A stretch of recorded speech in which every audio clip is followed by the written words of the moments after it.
It happened when I started elementary school. I used to come home crying every day.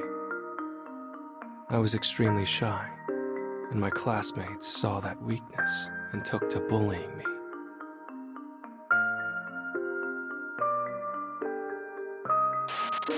I'd try to wipe the tears away and put on a brave face, but Mom always knew.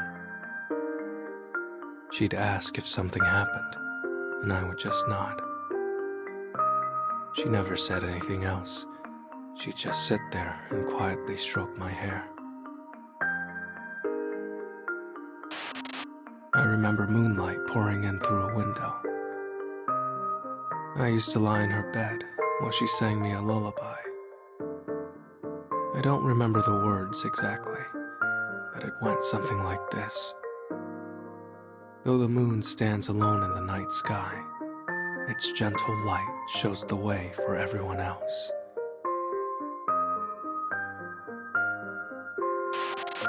Part of my name means moon. Mom apparently named me after the lullaby. She wanted me to be the kind of person who helped others, even if no one sought me out specifically, even if I didn't fit in. The moment she told me this, I swore to become the moon.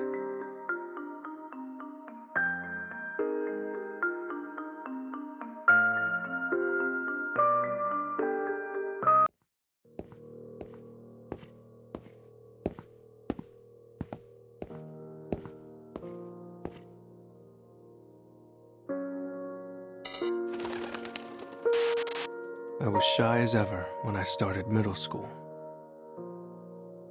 Everyone else could just strike up conversations with perfect strangers, and they all had tons of new friends within the first week. I couldn't begin to fathom how their brains worked.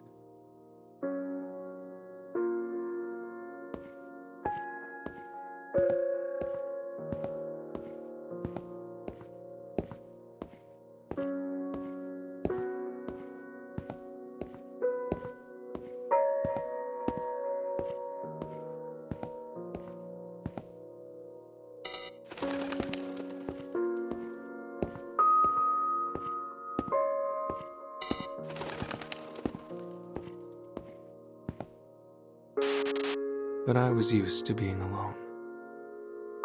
Around that time, I saw a boy in glasses being bullied in a secluded staircase. The bullying was typical, even cliché, like something you'd see in a bad movie.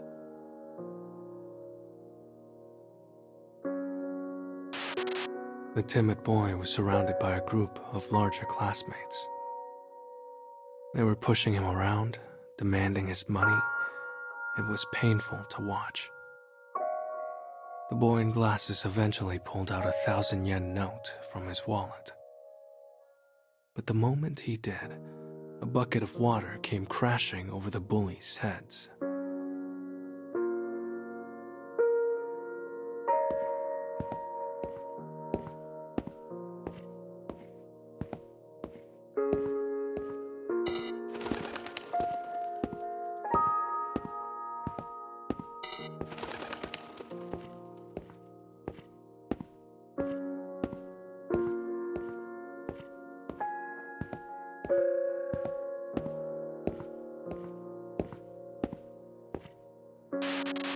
They were soaked from head to foot.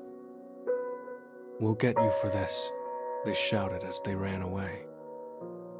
It was me, of course. I'm the one who threw the water. And then I watched as they scurried up the stairs and escaped to the floor above.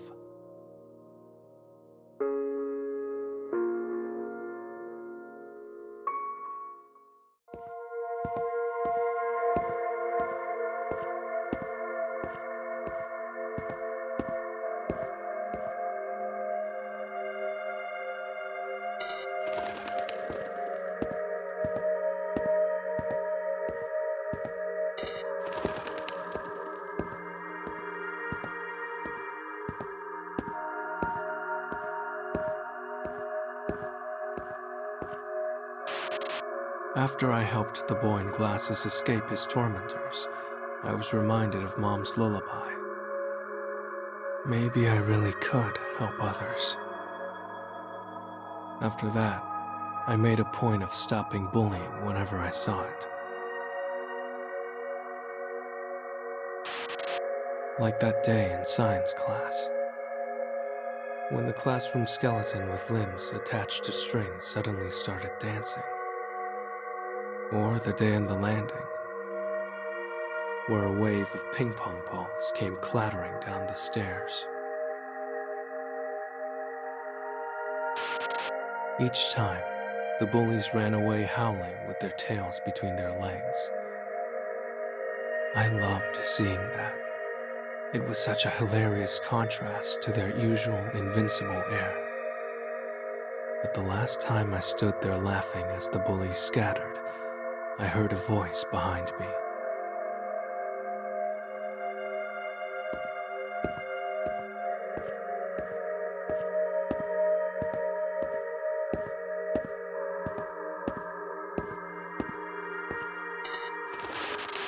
Was that you? It was the boy in glasses. Though I had helped him from the shadows again and again, that was the first time he'd spoken to me.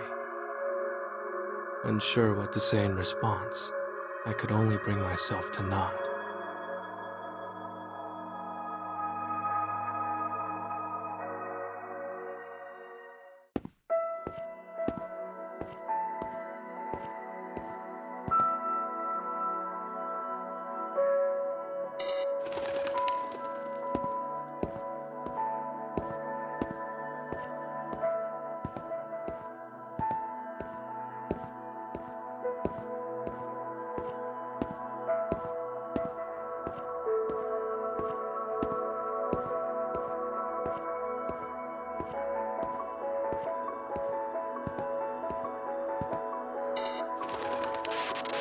That day, the hum of cicadas provided a comforting background noise as the sun set over the school. I stood waiting at the gates. The boy with glasses had asked me to walk home with him.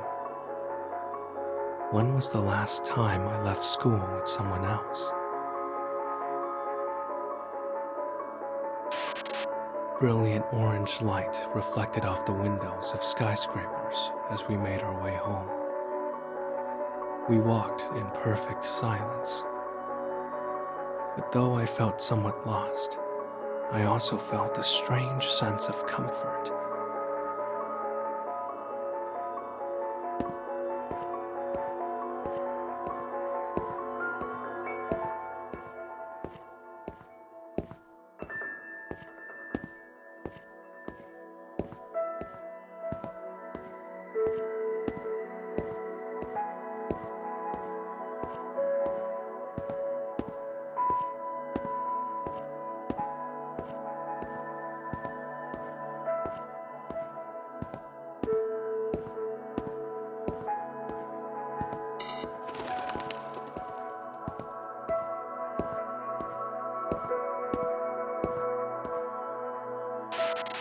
We passed through the busy part of town and came to an empty street.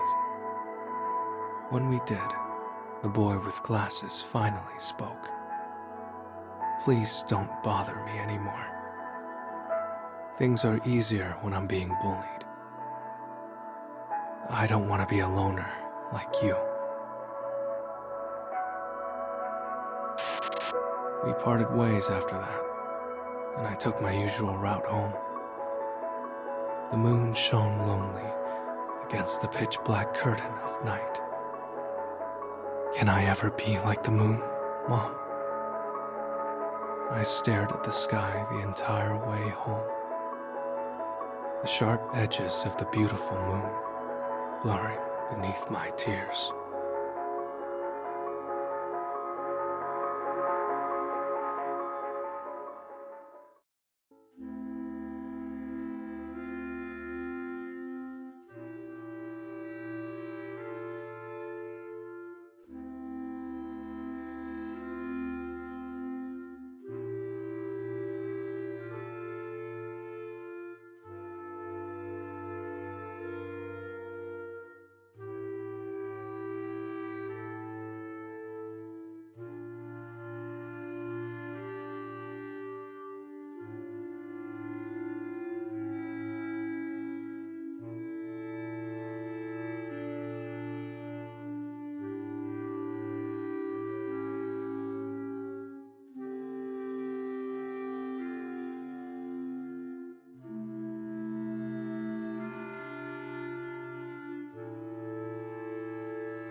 When I got to high school, our family underwent a seismic shift.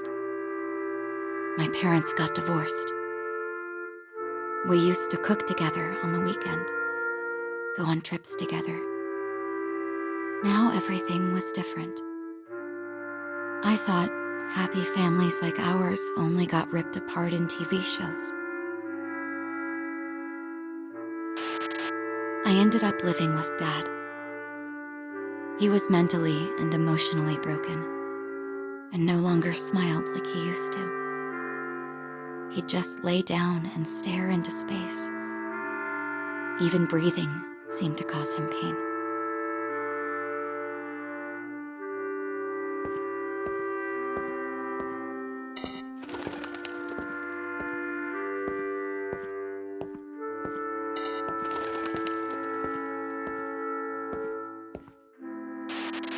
The people around me all worried about him. Teachers, counselors, friends. They constantly asked if I was doing okay, and seemed to be searching for a way to connect with me. But I just smiled and said everything was fine.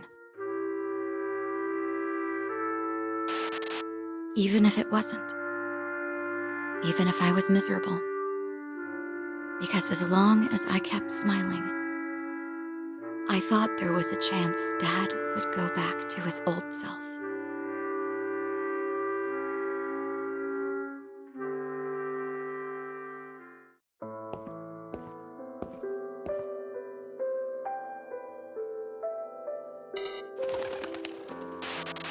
The days following the divorce turned into weeks, months.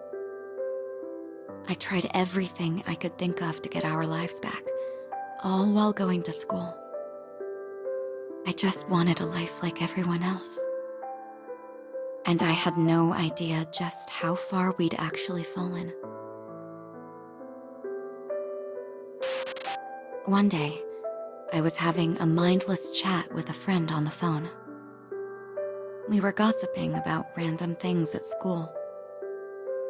Near the end of the call, she got serious and asked if everything was okay at home. "Everything's fine," I replied in a chipper voice.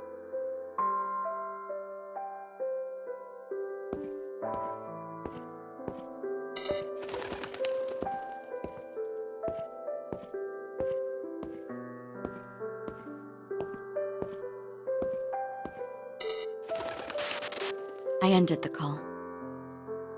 The screen went black. I could see my reflection in its surface, my face strained under the weight of a false smile. And in that moment, I understood everything. My parents chose my name because they wanted me to smile as brightly as the sun. But it quickly became a curse that bound me. Because no matter how hard or painful my life, everyone expected me to have a brilliant, beaming smile on my face.